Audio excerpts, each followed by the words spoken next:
Hello, এই প্রথম আমি কোনো গ্লাস পেইন্টিং করলাম। এটা যেটা দেখতে পাচ্ছেন আজ থেকে ৫ বছর আগে কসিং থেকে পাওয়া একটা ক্রেজ, যেটা ভেঙেও গিয়েছে। তাই ভাবলাম এটা তো পড়েই আছে, তো এটার উপর আমি গ্লাস পেইন্টিং করি। এর আগে গ্লাস পেইন্টিং নিয়ে আমি অনেক ভিডিওই দেখেছি। এই গ্লাস পেইন্টিং এর কাজ হচ্ছে আগে ডিটেলসগুলো করতে হবে, পরে হচ্ছে ব্যাকগ্রাউন্ডের কাজ করতে হবে।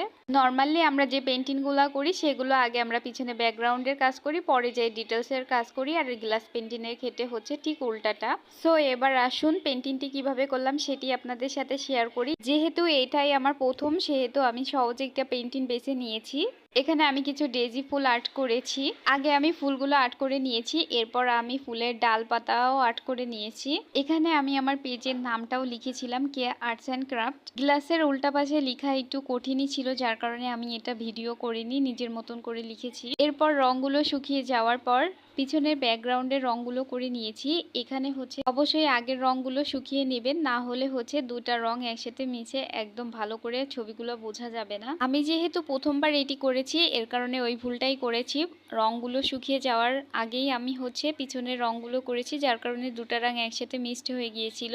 পরবর্তীতে পানি দিয়ে মুছে আমি আবার নতুন করে রং করেছি।